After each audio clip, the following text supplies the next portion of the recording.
আসসালামু আলাইকুম ওয়া রাহমাতুল্লাহি ওয়া বারাকাতুহু।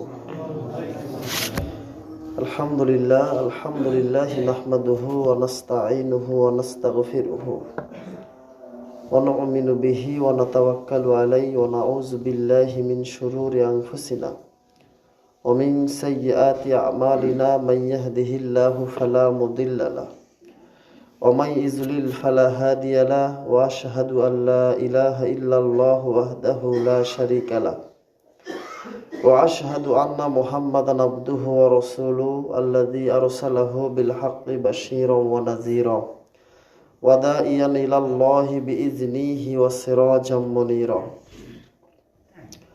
ফাকাদ ক্বালা আল্লাহু তাআলা ফি কালামিহিল মাজিদ ওয়াল ফুরকানিল হামিদ। فأعوذ بالله من الشيطان الرجيم بسم الله الرحمن الرحيم يا أيها الذين آمنوا اتقوا الله حق تقاته ولا تموتن إلا وأنتم مسلمون يا أيها الناس اتقوا ربكم الذي خلقكم من نفس واحدة وخلق منها زوجها وبث منهما رجالا كثيرا ونساء واتقوا الله الذي تسالون به والأرحام إن الله كان عليكم رقيبا يا أيها الذين آمنوا اتقوا الله وقولوا قولا سديدا يصلح لكم أعمالكم ويغفر لكم ذنوبكم ومن يطع الله ورسوله فقد فاز فوزا عظيما.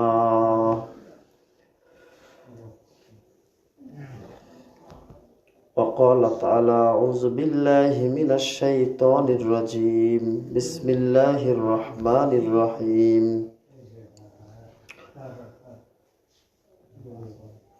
قل هو الله أحد الله الصمد لم يلد ولم يولد ولم يكن له كفوا أحد.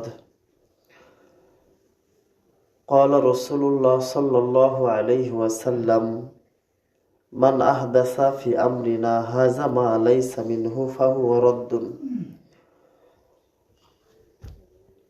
وفي حديث عائشة رضي الله تعالى عنها قالت قال ما رأيت رسول الله صلى الله عليه وسلم استكمل صيام شهر قط إلا رمضان وما رأيت فيه شهر أكثر منه صياما في شعبان وفي رواية عنها كان يصوم شعبان إلا قليلا متفق عليه. আল্লাহ রাব্বুল আলামিনের অগণিত প্রশংসা যে আল্লাহ রাব্বুল আলামিন আমাদেরকে প্রস্তুতি গ্রহণ করার জন্য তৌফিক দান করেছেন সেই মহা মান্বিত একটি মাসের জন্য রমজানুল মুবারকের এই রমজানুল মুবারকের মাসের প্রস্তুতি নেওয়ার তৌফিক দান করেছেন আমাদেরকে, সে আল্লাহর শুকরিয়া করি, বলি আলহামদুলিল্লাহ। শান্তির বাড়িধারা অবতীর্ণ হোক প্রিয় নবী মুহাম্মদ রাসূলুল্লাহ সাল্লাল্লাহু আলাইহি ওয়াসাল্লাম, যিনি শাবান মাসে সবচাইতে বেশি নফল সিয়াম পালন করতেন অন্য মাসের তুলনায়। তিনি যদি এই ইবাদতটুকু না করতেন তাহলে আমরাও করতাম না। আমরা সামান্যতমই হই আর বড় হুজুরই হই, যেটাই হই, আমাদেরকে প্রশিক্ষণ দিতে হয়, প্রত্যেকটা কাজের প্রশিক্ষণ দিতে হয়। তো একটু কথা সংক্ষেপ আপনাদেরকে বোঝালে আমি মনে করি আপনারা আরো ভালো বুঝবেন। যখন আমাদেরকে আরবির মাস্ক করানো হয়, যেখানে 4 আলিফ টান আছে বা 3 আলিফ আছে, 3 আলিফকে 4 আলিফের মতো বেশি করে টানতে হয়, 4 আলিফকে 5 আলিফের মতো, 1 আলিফকে 2 আলিফ, এভাবে বেশি বেশি করে টানতে হয় পড়া। তো ওস্তাদকে জিজ্ঞেস করছিলাম যে ওস্তাদ, আছে তো 3 আলিফ, 4 আলিফ কেন টেনে নিচ্ছেন? বলছেন যে বাবা দেখো, আমরা যদি এখন বেশি বেশি না টানি, যখন আমাদের প্রশিক্ষণ শেষ হয়ে যাবে তখন আমরা বুঝবো যে এখানে টান আছে, আমাদের টানটা এমনিতেই কমে যাবে। সেটাই এখন বুঝতে পারি, যখন আমরা আমাদের স্টুডেন্টদেরকে পড়াই, একটা বলে দেই, ওরা বলে আরো কম। তাহলে যদি বেশি পড়াই তাহলে তাদের পরিমাপে চলে আসবে। সম্মানিত উপস্থিতি, আল্লাহ নবী সাল্লাল্লাহু আলাইহি সাল্লাম শাবান মাসে 15টিরও বেশি সিয়াম পালন করতেন। কিন্তু আমাদের দেশের কিছু মানুষ, নারী পুরুষ, তারা 2টি সিয়াম পালন করে এই শাবানে। 2টি করলেই চলে। এটা হচ্ছে 2টি তাদের জন্য করলে চলে যারা একেবারে রোগাক্রান্ত, যাদেরকে গ্রাম্য ভাষায় কাইলিয়া বলা হয়। এমন কোনো ব্যক্তি যদি থাকে, সে যদি শাবানের নফল সিয়াম আদায় করতে চায়, পালন করতে চায়, সে যেন অন্তপক্ষে 2টি আদায় করে। কিন্তু আমরা তরুতাজা মানুষ, আমাদের বুদ্ধি বিবেক চালচলন অনেক ভালো, এরপরেও আমরাও 2টি করি। আল্লাহ রাব্বুল আলামিন তিনি তার নবীকে, আমরা কিন্তু এই কথাটা সবাই জানি, যার আগে পিছের সব গুনাহ ক্ষমা করে দিয়েছেন, সে নবী এতগুলো সিয়াম পালন করেছেন শাবান মাসে, আমরা তার অনুসরণও করতে পারি না। সম্মানিত উপস্থিতি, স্বামী স্ত্রীর ক্ষেত্রে একটি বিশেষ কথা আমি আগেও বলেছি, আবারও বলছি। প্রত্যেকটা যুবকের একটা আকাঙ্ক্ষা হয় যে আমি এমন একটা স্ত্রী চাই যে কিনা কোরআন তেলাওয়াত করবে, যে 5 ওয়াক্ত সালাত আদায় করবে, এমন একটা স্ত্রী আমি চাই। কিন্তু ওই ব্যাকুল ও নিজেই সালাত পড়ে না, নিজেই কোরআন পড়তে জানে না। সে চায় ভালো একটা, আচ্ছা ভালো একটা পায়, পাওয়ার পরে সে বাড়িতে এসে আর স্বামীর বাড়িতে এসে কোরআনও পড়তে চায় না, সালাতও পড়তে চায় না। কেননা সে শেখে না। স্বামী যা করবে স্ত্রীও তাই শিখবে, স্বামী যা করে না স্ত্রী তা শেখে না। তো এখন আবার বাবার বাড়িতে বিচারা এমন এক বেটি দিচ্ছেন, বড় বড় তো লেকচার দিচ্ছেন যে আপনার মেয়ে কোরআন পড়ে, হাদিস পড়ে, এত পড়ে, সেটা পড়ে, কিন্তু স্বামীর বাড়িতে যে কিছুই করে না। বলেন তো দোষটা কার? দোষটা হচ্ছে সেই স্বামীর, যে স্বামী নিজের ইবাদত নাই, যে ফজরে ওঠে না, যে তাহাজ্জুদ পড়ে না, যে সকালবেলা কোরআন তেলাওয়াত করে না। স্ত্রী কিভাবে করবে? আপনি ফোন টিপছেন, আপনার স্ত্রী মনে করবে যে না, ওই করে না, আমি কেন করব। ভালো একটা মেয়ে, তার পিতা মাতা তাকে কোরআন তেলাওয়াত শিখিয়েছে, তাকে নামাজ কালাম শিখিয়েছে, যখন সে প্রাপ্ত বয়স্কা হবে তখন তাকে অন্যের ঘরে দিয়ে দিবে, কোনো দ্বিধা করবে না, শরীয়তের হুকুম এটা করবে, সবকিছু শিখে পরিপূর্ণ করে দেয়। কিন্তু আপনি এমন ব্যাককল, আপনার বাড়িতে আসে, আপনি সেটাকে যত্ন করতে পারেন না। আপনি নিজেই ঘুম থেকে দেরিতে ওঠেন, আপনার স্ত্রী কি করবে? শাশুড়ির বকুনি খেতে দিন চলে যায়, বৌমা ওঠে না। আরে বাবা, বৌমা কিভাবে উঠবে? আপনার সেই রাজপুত্রই তো ঘুম থেকে ওঠে না, সালাত আদায় করে না, কোরআন তেলাওয়াত করে না, বৌমাকে আপনি কেন বকাবকি করেন? এগুলো আমাদের বোঝার ভুল। সম্মানিত উপস্থিতি, আল্লাহ নবী সাল্লাল্লাহু আলাইহি সাল্লাম, যেটা আমি বুঝাতে চাচ্ছি, আল্লাহ নবী সাল্লাল্লাহু আলাইহি সাল্লামের স্ত্রীরা কেন এত ইমানদারিনী হলেন, কেন এত তাদের আমলে সলেহগুলো বেশি? যেই নবীর আগের পিছের সবকিছু ক্ষমা করে দেওয়া আছে, এরপরেও নবী প্রতিদিন 70 বারের অধিক আল্লাহর কাছে ক্ষমা চায়। স্ত্রীরা তো চাইবেই। এক স্বামী স্ত্রীর একটা গল্প শুনেছিলাম। স্বামী ভালো, স্ত্রীও ভালো, কিন্তু স্বামীর কথা হচ্ছে যে হুজুর, আমার স্ত্রী কেন জানি খাটের উপর বসে থেকে সালাত আদায় করে। এগুলো কথাতে আপনাদের জন্য শিক্ষা আছে, এই জন্য বলছি। তো এটা তো দুঃখজনক বিষয়, সুস্থ মানুষ তো বসে থেকে সালাত আদায় করলে সেটা আল্লাহ কবুল করবে না। হুজুর বলতে পারতেছে কি এক সমস্যা। তার স্বামীকে বলা হলো যে সত্যি করে বলেন তো আপনি কিভাবে সালাত আদায় করেন? ওই হুজুর, আমিও তো বসে থেকে করি। তো বউ তো শিখবেই, বুঝতে পারলেন? বউ তো শিখবেই।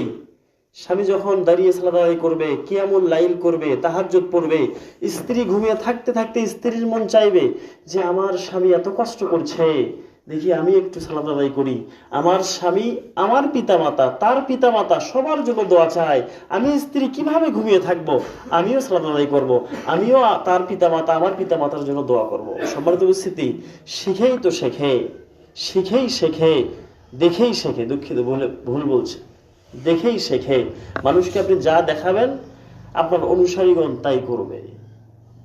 আপনি যা করবেন, আপনি নেতা, আপনি যা করবেন আপনার যে পাতি নেতা আছে তারাও সেই চাউল চুরি করবে, কেননা মেম্বার চেয়ারম্যান করে, তার পাতি নেতা তো করবেই।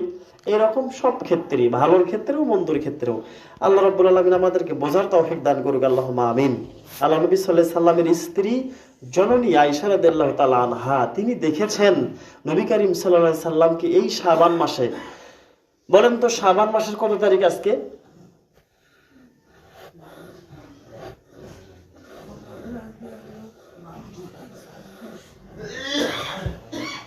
মাশাআল্লাহ, আজকে শাবান মাসের 10 তারিখ, 10 দিন চলে যাচ্ছে, সন্ধ্যা হলেই 11 তারিখ পড়বে। এখনো যারা সিয়াম পালন করেন নাই তারা অনুগ্রহ করে আল্লাহকে সন্তুষ্ট করার জন্য সিয়াম পালন করবেন। আল্লাহর নবী সাল্লাল্লাহু আলাইহি সাল্লাম বলছেন, যে ব্যক্তি একটি মাত্র সিয়াম আল্লাহকে সন্তুষ্ট করার জন্য রাখে, বাদাল্লাহু ওয়াজহাহু আনিন নারি 70 খরিফা, আল্লাহ রাব্বুল আলামিন তার মুখমণ্ডল, তার দেহকে জাহান্নামের আগুন থেকে 70 বছরের পথ দূরিয়ে রাখেন। বলেন সুবহানাল্লাহ। কয়টা সিয়াম?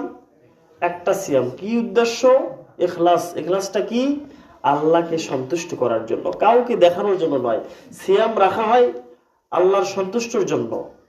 যদি কোনো ব্যক্তি মান সামা ইউরাই ফাকাদ আশরাকা, যদি কোনো ব্যক্তি তার সিয়াম রাখে মানুষকে দেখানোর জন্য, যে মানুষ একটু জানুক যে আমি সিয়াম আছি, তাহলে নবী সাল্লাল্লাহু আলাইহি সাল্লাম বলছেন ফাকাদ আশরাকা, সে আল্লাহর সাথে শিরক করলো।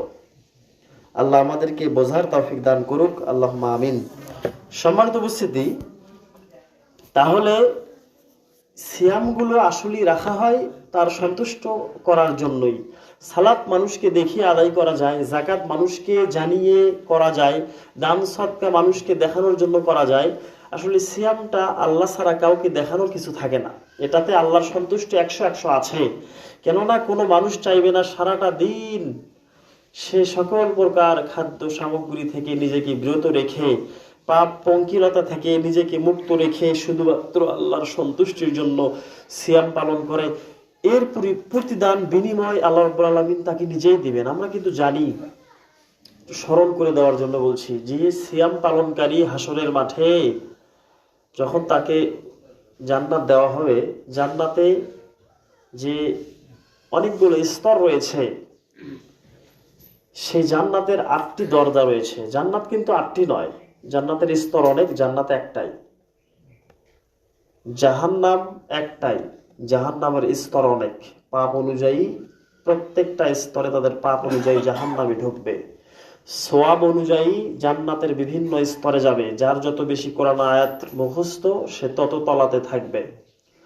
সম্মানিত উপস্থিতি, জান্নাতের একটা দরজা আছে, যে দরজার নাম হচ্ছে বাবুর রাইয়ান। বাবুন মানে দরজা, রাইয়ান মানে পিপাসা দূর করার। পিপাসা দূর করার একটা দরজা রয়েছে জান্নাতে, সেখানে শুধু সিয়াম পালনকারীরা যাবে। সেই দরজা দিয়ে এই যে লম্বা একটা দীর্ঘ সময় বিচারের মাঠে সবাই থাকবে পিপাসিত। যখন সিয়াম পালনকারীকে জান্নাতের দরজা থেকে ডাকা হবে, ও সিয়াম পালনকারী ভাই, কে কে আছো? এই দরজায় আমি একজন ফেরেশতা বসে আছি, তোমাদের জন্য অপেক্ষা করছি, যারা তোমরা দুনিয়াতে সকল প্রকার পানাহারকে পরিত্যাগ করে, সকল প্রকার পাপ পঙ্কিলতাকে পরিত্যাগ করে শুধুমাত্র আল্লাহর সন্তুষ্টির জন্য সিয়াম রেখেছিলে, আজকে তোমরা এই দরজা দিয়ে প্রবেশ করো। বলেন না সুবহানাল্লাহি ওয়া বিহামদিহি, সুবহানাল্লাহিল আযীম। আল্লাহ যেন আমাদেরকে সেই পিপাসা মুক্ত হওয়া দরজা দিয়ে জান্নাতে প্রবেশ করার তৌফিক দান করেন। বলেন আল্লাহুম্মা আমিন। সম্মানিত উপস্থিতি, ওই দরজা দিয়ে যখন মানুষ প্রবেশ করবে, তাকে অনেক ধরনের শরাব পান পাত্র তার সামনে দেওয়া হবে। সে কোনটা খাবে, কোনটা দেখবে, কি করবে সেটা তার ব্যক্তিগত ইচ্ছা।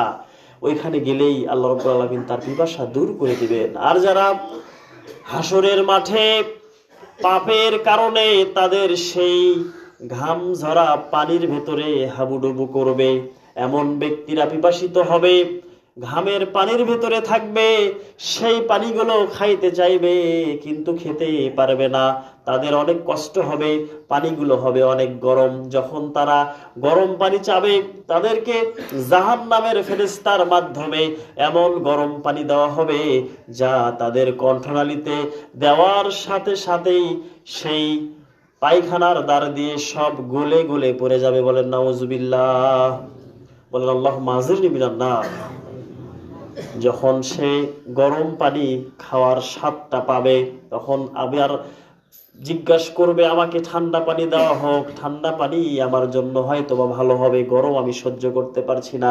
তাকে এমন বরফযুক্ত পানি দেওয়া হবে, পানি পান করার সাথে সাথেই তার শরীরের ভেতরের যত নার্ভ রয়েছে সবগুলো বরফের সাথে শক্ত হয়ে যাবে, কোনো তৃপ্তি পাবে না। আপনাকে ছোট্ট একটি কথা স্মরণ করে দেই, যারা কচিত মচিত গ্রাম ছাড়া শহরে বা বাজারে চা খান না, হঠাৎ যদি চা খানার যদি গরম হয়, আপনি কি চার স্বাদটা পাবেন? জিভাটা আপনার পুড়ে যাবে, আপনি সেটাকে ঠান্ডা করে খাবেন, আপনি কি স্বাদে চার সেই আসল স্বাদটা পাবেন না, কেননা অভ্যাস নেই। আপনি স্ত্রীর কাছ থেকে গরম পানি চেয়েছেন, তিনি কুসুম গরম পানি না দিয়ে একেবারে কঠিন হিটের পানি দিয়েছেন, কি হবে আপনার? আপনি শান্তি পাবেন না। তাহলে একটা চিন্তা করে দেখেন, হাসরের মাঠে এমন উত্তপ্ত পানি দেওয়া হবে আর এমন ঠান্ডা পানি দেওয়া হবে, তখন কি করবে? তখন দেখবে জান্নাতীরা খাচ্ছে, চেয়ে চেয়ে দেখবে জান্নাতের বহুতল ভবনে মানুষজন অনেক ধরনের খাবার খাচ্ছে, জাহান্নামীরা দেখবে, শুধু দেখবে, তারা একবার বলবে পানিও চাইলাম দুইবার, দুই পানিতেই কষ্ট আমাদের হলো, এবারে আমরাও কিছু ফল চাই। তাদেরকে জাক্কুম ফল দেওয়া হবে। জাক্কুম ফল জাহান্নামের একটা বিশেষ ফল, সেই ফলের ভেতরে শুধু কাটা আর কাটা, ওপরে এমন সুন্দর চকচকা সকসাকাত এই ধরনের ফল তাকে দেওয়া হবে, সেটা গলায় গিয়ে একবারে আটকে যাবে। সেটাকে সেই পাপিষ্ঠ ব্যক্তি, মুনাফিক ব্যক্তি, যে মানুষকে সন্তুষ্ট করার জন্য, মানুষকে দেখার জন্য ইবাদত করত, এই ব্যক্তিদেরকে দেওয়া হবে, তাদের গলায় আটকে যাবে, সেটাকে উগলিয়ে বের করতেও পারবে না, হজমও করতে পারবে না, এমন কষ্ট দেওয়া হবে।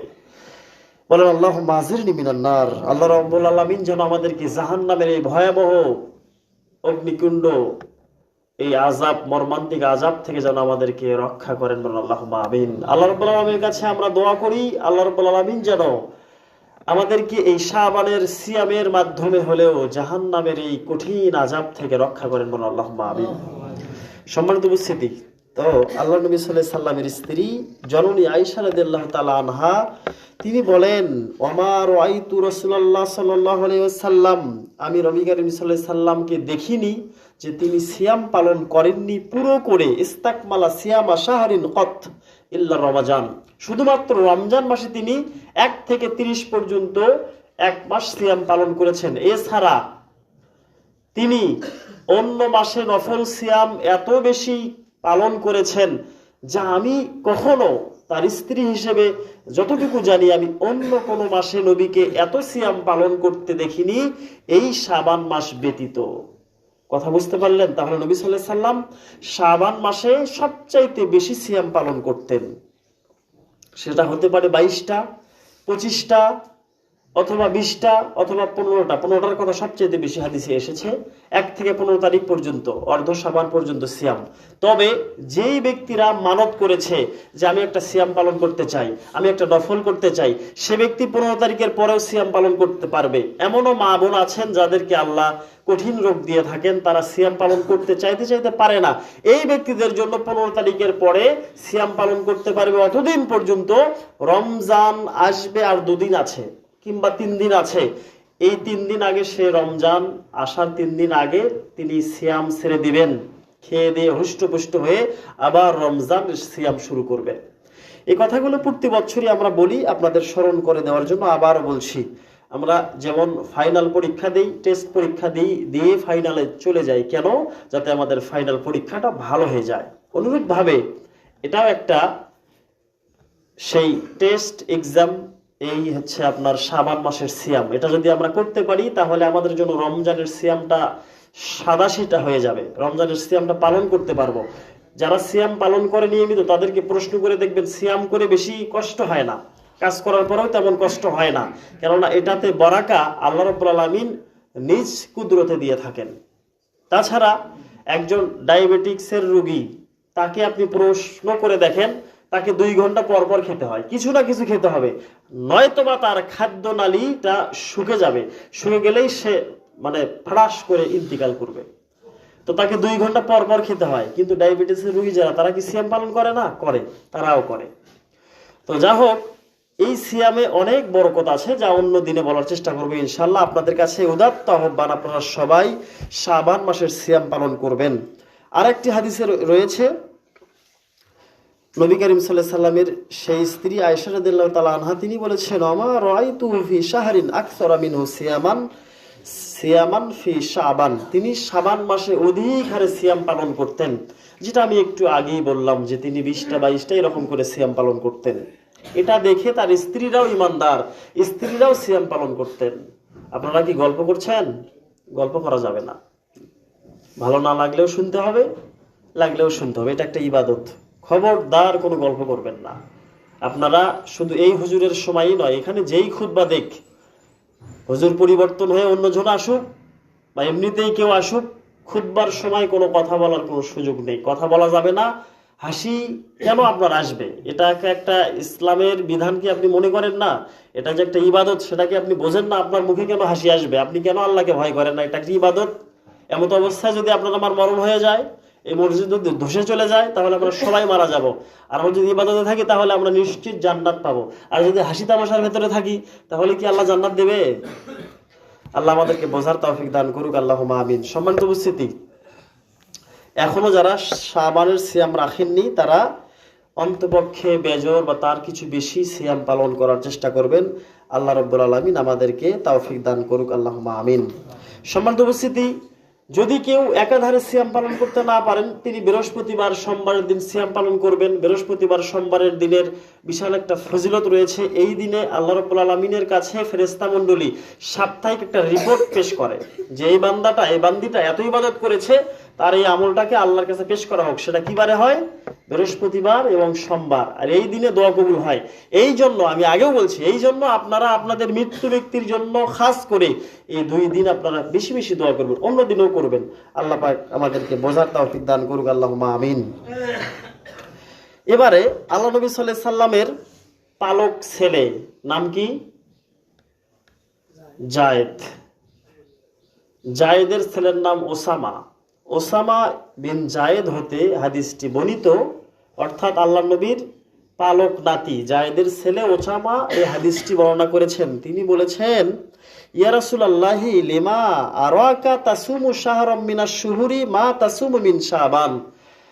নাতি বলছে দাদুকে, তারপরেও তিনি একজন নবী, তাকে ইয়া রাসূলুল্লাহ বলেছেন, ইয়া রাসূলুল্লাহ, আপনাকে তো আমি অন্য কোনো মাসে এত সিয়াম পালন করতে দেখি না, আপনি কেন এই শাবান মাসে এত বেশি সিয়াম পালন করেন? নাতিদের কথা দাদার কাছে কি থাকতে পারে?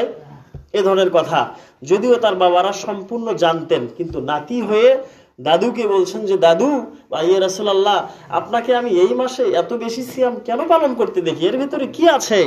তখন নবী করিম সাল্লাল্লাহু আলাইহি সাল্লাম সেই ছোট্ট বালকটিকে বলছে, ক্বালা যালিকা শাহরুন ইয়াগফুলুন নাসু আনহু বাইনার রজব ওয়া শাবান।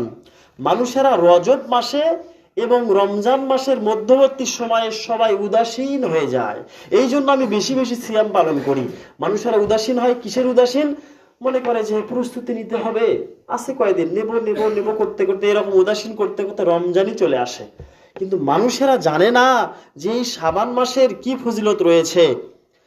তিনি বলেন যে ওয়াহুয়া শাহরুন তুরফাউ ফিহিল আমালু ইলা রাব্বিল আলামিন। এই সময়ে শাবান মাসের বাৎসরিক যে একটা রিপোর্ট আছে, প্রতি সপ্তাহে 2 দিন আল্লাহর কাছে রিপোর্ট পেশ করা হয়, আর বাৎসরিক ভাবে একটা রিপোর্ট পেশ করা হয় শাবান শুরু হওয়ার থেকে শুরু করে শেষ পর্যন্ত শাবান মাসের রিপোর্টটা আল্লাহর কাছে পেশ করা হয় যে আল্লাহ বান্দাবান্দি এইভাবে ইবাদত করেছে, তারা এইভাবে দোয়া করেছে, আপনি তার দোয়াটা কবুল করেন, বলেন সুবহানাল্লাহ।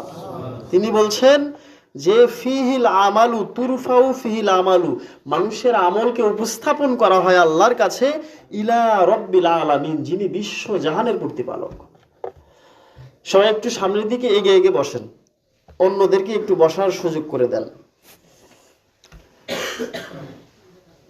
আল্লাহর নবী সাল্লাল্লাহু আলাইহি সাল্লাম তার নাতিকে এই কথা বলার পরে তিনি বলছেন ফাউহিব্বু আন ইরফা আমালি, আর আমি চাই, নাতি শোনো, হে ওসামা শুনে রাখো, আমি চাই, আমি নবী চাই যে আল্লাহর কাছে ফেরেশতা মণ্ডলী আমার আমলকে উপস্থাপন করুক। সুবহানাল্লাহ বলেন। নবী হয়ে যার আগে পিছের সব গুনাহ ক্ষমা, তিনি তার নাতিকে বলছেন, পালক ছেলের সন্তানকে বলছেন, আমিও চাই যে আমার আমলটাকেও আল্লাহর কাছে পেশ করা হোক। ওয়া আনা সাইমুন, এই জন্যই আমি সিয়াম পালন করি যে আল্লাহ জানুক, আল্লাহ তো সবই জানে, ফেরেশতারা পেশ করুক যে আমার যে নবীও সিয়াম পালন করেছে। কিন্তু আমরা এমন মুসলিম দুটার বেশি করি না, অথবা কেউ করি না। পারবেন ইনশাআল্লাহ নফল করতে? না করলে কোনো গুনাহ হবে না, কোনো গুনাহ নেই, কিন্তু করলে আপনার দারাজাত বেড়ে যাবে। দারাজাত মানে সম্মান বেড়ে যাবে আল্লাহর কাছে। নবী সাল্লাল্লাহু আলাইহি সাল্লামের সব ক্ষমা হওয়ার পরেও তিনি করতেন। আপনি আমি কেন করবো না? আপনি আমি তো পাপের সাগরে হাবুডুবু খাই। আল্লাহ আমাদেরকে বোঝার তৌফিক দান করুক, আল্লাহুম্মা আমিন। সম্মানিত উপস্থিতি, এখানে কিছু উল্লেখ্য কথা আছে, আপনারা সবাই জানেন, আমি প্রত্যেক বছরই বলি, আজকেও বলছি, আপনারা স্মরণ রাখবেন এবং মানুষকে হকটা বলার চেষ্টা করবেন। পারবেন বলেন ইনশাআল্লাহ, যদি পারেন বলেন ইনশাআল্লাহ। সেটা হচ্ছে শবে বরাত, এক মানে ভ্রান্ত প্রথা, যেই প্রথা আজ আমার বাংলার জমিনে অসংখ্য মানুষেরা করছে বিনা দ্বিধায়, বোঝে না যে এটা হাদিসে আছে কিনা, এটা শরীয়তে চলে কিনা, এরকম কোনো কথা তারা মানার চেষ্টা করে না। এমনকি বাংলাদেশ সরকারও এই দিনে ছুটি ঘোষণা করে। মানুষ মনে করে ইবাদত করো, খ্রিস্টানদের বড়দিনেও তো সরকার ছুটি দেয়, সেদিন কেন ইবাদত করেন না? আল্লাহ রাব্বুল আলামিন তারা এই দিনে একটা হাদিস পেশ করে, হাদিসটি মাউজু এবং জাল। তারা বলে এই শাবানের অর্ধ রাতে, দুঃখিত, অর্ধ শাবানের রাতে, অর্থাৎ 14ই শাবানের দিবাগত রাতে যে রাতটা অতিবাহিত হবে সেই রাতে শবে বরাত পালিত হয়। শবে বরাত শব্দের অর্থ কি? এর আবিধানিক হচ্ছে সব একটা ফার্সি শব্দ, সব মানে রাত, বরাত মানে ভাগ্য, বরাত মানে বিচ্ছিন্ন, বরাত মানে সৌভাগ্য, সৌভাগ্য বিচ্ছিন্ন রাত, বিচ্ছিন্ন মানে 15 দিনে ভালো আর 15 দিনে গজব, বলেন নাউজুবিল্লাহ। তারা এটাকে ভাগ্য রজনী মনে করে, আপনারা কি সবাই বুঝতে পারছেন? আর এই দিনে তারা সারা জীবন সালাত পড়বে না, এই দিনে সবাই মসজিদে এসে ভরে যাবে, হুজুররা বড় বড় কথা বলবে, আপনার আত্মীয় স্বজন 20 বছর পূর্বে যারা আমি ইন্তিকাল করেছে তারাও এই রাতে সকলের বাড়ির উঠানে চলাফেরা করে। এই জন্য তোমরা এই আত্মাদেরকে স্বাগত জানানোর জন্য আগরবাতি মোমবাতি লাগাও, তারা তাহলে শান্তি পাবে যে দুনিয়ার বুকে অনেক কিছু করে দিয়ে এসেছি। আমরা আজকে 15ই শাবানের রাত্রিতে মানুষের উঠানে উঠানে ঘুরছি আত্মা হয়ে, কিন্তু আমার বাড়ি ঘরের ইবাদতের কোনো সাজসজ্জা নাই, যার জন্য মানুষ উঠে পড়ে আগরবাতি মোমবাতি কিনে মানুষের বাড়িতে সাজিয়ে রাখে, মসজিদের আঙিনায় মসজিদে পর্যন্ত সাজিয়ে রাখে। হুজুর এবার কৌশল করে বলে, এই আত্মারা কি করে জানেন? এই আত্মারা মসজিদের আঙ্গিনায় পর্যন্ত আসে আর বলে যে আমার পিতা, আমার আত্মীয় স্বজন যদি আমার জন্য হুজুরের কাছে দোয়া করে নিত তাহলে আমাদের জন্য অনেক উপকার হতো। আর পাবলিক মনে করে কথা তো ঠিক, বাপরে আমার এত সম্পদ রেখে গেছে আর তার আত্মার জন্য আজকে আমি কিছু করতে পারবো না। এবার ধুমধাম হয় খাবারের আয়োজনের, টাকা পয়সা। হুজুররা অনেকদিন আগে বলেছিলাম কালো পলি ব্যবহার করে এই শবে বরাতের রাতে, সাদা পলি ব্যবহার করলে দেখা যাবে টাকা, অন্য অন্য সামগ্রী, এই জন্য কালো পলি ব্যবহার করে। এটা আমার নিজের চোখে দেখা।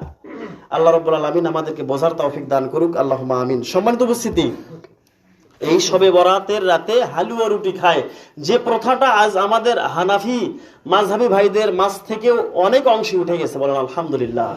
আর যেগুলো কাষ্ট আছে তাদের মাঝ থেকে উঠতেছে না, তাদেরকে বুঝাবেন আল্লাহ নবী সাল্লাল্লাহু আলাইহি সাল্লামের দাঁত মোবারক শহীদ হয়েছিল, অর্থাৎ তার দাঁত ভেঙেছিল কোন যুদ্ধে? উহুদ যুদ্ধে। কোন মাসে ছিল? 3য় হিজরির শাবান মাসে।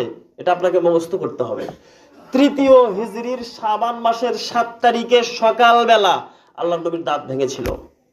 মুখস্থ করেন, বলেন 3য় হিজরির শাবান মাসের 7 তারিখে সকালবেলা, 3য় হিজরির শাবান মাসের 7 তারিখের শনিবার সকালবেলা, 3য় হিজরির শাবান মাসের 7 তারিখের শনিবার সকালবেলা নবী সাল্লাল্লাহু আলাইহি সাল্লামের দাঁত ভেঙেছিল। তারপরে সাহাবীরা তার জন্য নরম করে আটা গুলে নিয়ে আসলেন, রুটি বানালেন, তারপরে তিনি খেলেন যাতে তার দাঁতে আঘাত না লাগে। কিন্তু আমাদের দেশের হানাফি ভাইয়েরা এই শবে বরাত পালন করে শাবান মাসের 15 তারিখে। আল্লাহ নবী দাঁত ভেঙল কোন মাসে? আমি কি এর আগে শাবান বললাম? দুঃখিত, আমার ভুল। শাওয়াল মাসের, রমজানের পরে শাওয়াল মাসের, আমি আন্তরিকভাবে দুঃখিত। শাওয়াল মাসের 7 তারিখ শনিবার সকাল বেলায় আল্লাহ নবী সাল্লাল্লাহু আলাইহি সাল্লাম হালুয়া রুটি খেলেন যাতে তার আঘাত না লাগায়। সাহাবীরা ভালোবেসে তাকে দিলেন একবার কয়েকটা রুটি, অল্প কিছু। কিন্তু আমরা শাবান মাসে 2 মাস আগে, দাঁত মোবারক শহীদ হয়েছে 2 মাস পরে, 2 মাস আগে আমরা হালুয়া রুটি খাচ্ছি।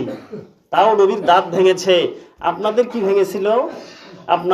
আপনাদের কি বলছি, আপনারা আহলে হাদিস এলাকার লোক হয়ে জামাইয়ের বাড়িতে যান, শ্বশুর বাড়িতে যান, বের বাড়িতে যান, আত্মীয়র বাড়িতে যান, বোনের বাড়িতে গিয়ে রুটি আপনারাও খান। আপনাদের যদি শরম থাকে, নবী সাল্লাল্লাহু আলাইহি সাল্লাম দাঁত ভেঙেছে, আপনাকে লাঠি দিয়ে দাঁত ফেটে ফেলে তারপরে আপনাকে সেই রুটি খেতে হবে, নয়তো আপনাকে যুদ্ধ করতে হবে। বাংলাদেশের জন্য যুদ্ধ ফরজ নয়, কেননা বাংলাদেশ ইসলামী আওতাভুক্তর ভিতরে নয়। এখানে সবাই তার নিজ নিজ ধর্ম পালন করতে স্বাধীন। এখানে হবে না। যেখানে ইসলামের জন্য যুদ্ধ করা হয় সেরকম যুদ্ধে গিয়ে দাঁত ভাঙতে হবে, তারপরে আপনাকে রুটি খেতে হবে।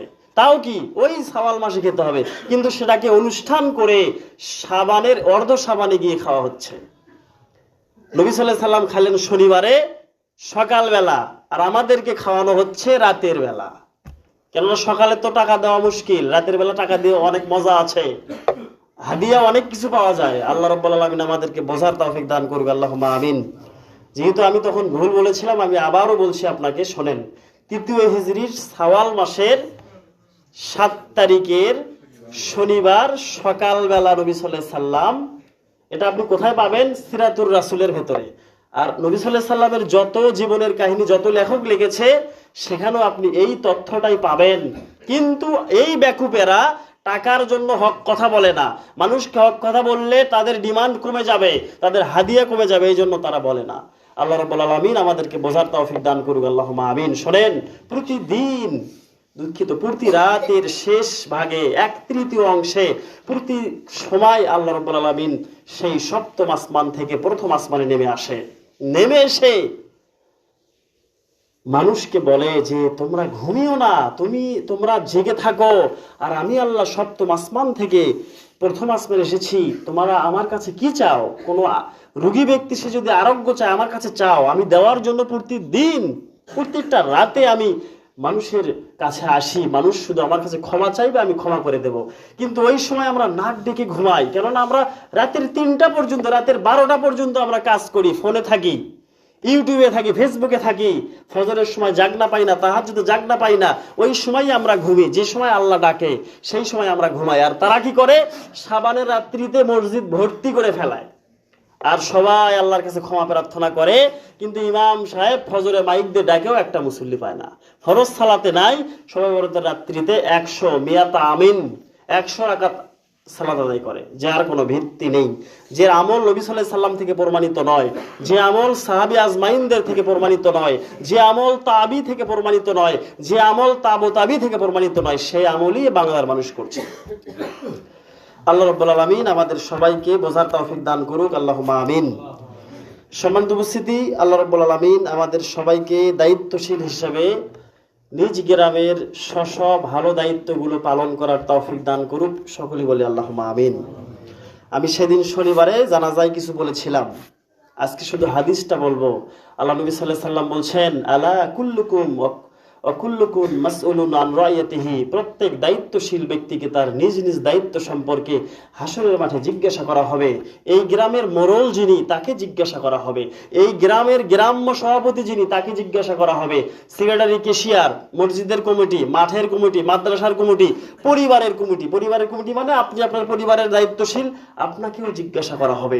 আমি খতিব, আমি ইমাম, আমাকেও জিজ্ঞাসা করা হবে। ফরিদুল ইসলাম সাহেব উনিও ইমাম এবং মুয়াজ্জিন। ইমাম মানে 5 ওয়াক্ত নামাজ উনি পড়ায়, তো এবং মুয়াজ্জিন ওনারও একটা দায়িত্ব আছে। ওনাকে আল্লাহ জিজ্ঞাসা করবেন যে তুমি তোমার সমাজে কিভাবে ইসলামের দাওয়াত দিয়েছিলে, তোমার সমাজের মানুষেরা কেন শিরক বিদআতের দিকে ঝুঁকে পড়ে, তোমার সমাজের মানুষ কেন সহিহ সুন্নাহ ব্যতীত আটরশি মাঝবান্ডারি বিভিন্ন চরমনাইয়ের পীরের দরগায় যায়।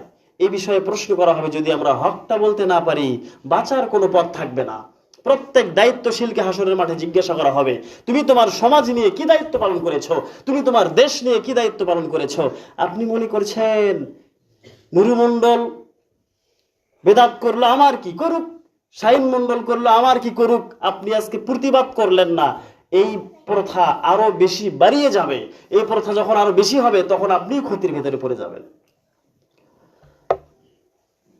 2014 সালে আমাদের গ্রামে একটানা 18টা গরু হারিয়ে গিয়েছিল। 14 সালের কথা। সেটার জন্য এক জুম্মাতে বিচার দেওয়া হলো, কিন্তু বিচারের দায়িত্বশীলরা কোনো বিচার করলো না। যে বলছে বলুক, আমরা কি করব। পরে এই বিচার না করার কারণে এই ফুলবাড়ি থেকে অসংখ্য গরু চুরি হয়ে গেল। যারা দায়িত্বশীল তাগেরও পর্যন্ত চুরি করে নিয়ে গেল চোরে। তো তারা এখন সজাগ যে আমাদের গ্রামে প্রতিদিন রাত করে নাইট ডিউটি গার্ড মানে দেওয়া হবে। এখন কেন, 14 সালে করলে তো আর এইগুলো হতো না। আমি আপনাকে বোঝাতে চাচ্ছি, আপনি যদি এখন আপনার নিজ নিজ দায়িত্ব সঠিকভাবে পালন না করেন, সমাজটা আরো নোংরা হয়ে যাবে, সমাজটা আরো দূষিত হয়ে যাবে। তখন আর বাঁচার কোনো পথ থাকবে না। করোনার মতো মহামারী সবার পরিবারে গ্রাস করবে, বাঁচতে পারবেন না। এই জন্য এখন হক কথা বলেন। যদি আপনি হক কথা বলতে না পারেন, যদি আপনার মুখ দিয়ে হক কথা বের না হয়, তাহলে ওই ইহুদি, ওই বনি ইসরায়েলের এক ব্যক্তি ছিল যার সেই এলাকাকে আল্লাহ উল্টিয়ে দিয়েছিলেন। আপনারা সবাই জানেন, বলেন জানেন না এই ঘটনা? সবাই জানেন। একজন ব্যক্তি ভালো ছিল, তাকেই পর্যন্ত হত্যা করেছে। সেই গজবের ভেতরে সেও পড়েছে, আপনি আমিও পড়তে পারি যদি আমরা মানুষকে সতর্ক না করি। মানুষকে যদি শিরক বিদআত থেকে সঠিক পথের দিকে না আনতে পারি, তাহলে আপনিও শেষ, আমিও শেষ। যারা হক কথা বলবে তারা 100% তারা বাঁচতে পারবে। আল্লাহ রাব্বুল আলামিন আমাদেরকে বোঝার তৌফিক দান করুক, আল্লাহুম্মা আমিন। শাবানের সিয়াম সবাই পালন করবেন। আল্লাহ রাব্বুল আলামিন যেন আমাদের সবাইকে এই রহমতের কাজ, এই বরকতের কাজ আমাদেরকে করার তৌফিক দান করেন। সকলে বলি আল্লাহুম্মা আমিন। আপনারা আত্মীয় স্বজনদের সবাইকে বলবেন তারা যেন সবাই শাবানের সিয়াম পালন করে। এই শাবানের সিয়াম আমিও আছি, আজকে আমার 4টা চলছে। আমার জীবনে এটাই ফার্স্ট। আমিও আগে 2টা 3টা করতাম। তার কারণ হচ্ছে আমিও মনে করতাম 2-3টা করলেই হয়তো বা চলে, কিন্তু এই সপ্তাহ ধরে শাবান মাসের হাদিসগুলো নিয়ে একটু পড়াশোনা করছিলাম। সেখানে আমি আশ্চর্য হয়ে গেলাম, নবী সাল্লাল্লাহু আলাইহি সাল্লাম এত বেশি সিয়াম পালন করতেন, আর আমরা কেন করব না? এই জন্য আমি একটু ধরেছি। দোয়া করবেন আল্লাহ রাব্বুল আলামিন যেন আমার কাঙ্ক্ষিত দিনগুলোতেও সিয়াম পালন করার তৌফিক দান করেন, আল্লাহুম্মা আমিন। আর একটি কথা বলি, এই সিয়াম যদি কেউ রাতে নিয়ত করে রাখেন যে আমি শনিবারে সিয়াম পালন করব, কোনো ক্ষেত্রে আপনি জাগনা পেলেন না, না খেয়ে থাকবেন। তার কারণ আমি আজকে না খেয়ে আছি। আমি গতকাল বাগদাদে একটা প্রোগ্রাম করছি, অনেক রাতে বাড়ি ফিরছি। 3টা অ্যালার্ম দিয়ে রাখছি ফোনে, আমি ফজরের আজানই শুনতে পাইনি। অ্যালার্ম তো দিছেই টাইম অনুযায়ী, কিন্তু আমি আজানই শুনতে পাইনি। আমি ঘুম থেকে জাগার পরে দেখি 6টা 20 বাজে, ফজরের জামাত শেষ, যার কারণে খাইনি, শুধু ফজরের সালাত পড়েছি। যাই হোক, এ পর্যন্ত আছি। তার মানে হচ্ছে আপনিও থাকতে পারবেন, কোনো সমস্যা নাই। আমি কোনো দলিল নয়, হাদিসে আছে যদি কেউ আমলে সলের নিয়ত করে আর যদি সেটা সে কাঙ্ক্ষিতভাবে উঠতে না পারে, সে নিয়ত করলে আল্লাহ রাব্বুল আলামিন তারটা কবুল করে নেবেন। আল্লাহ পাক যেন আমাদের সবাইকে শাবানের সিয়াম পালন করার তৌফিক দান করেন, আল্লাহুম্মা আমিন। আকুলি কওলি হাযা আস্তাগফিরুল্লাহ লি ওয়া লাকুম ওয়া লিসাইরিল মুসলিমিন ফাস্তাগফিরুহু ইন্নাহু হুয়াল গফুরুর রহিম।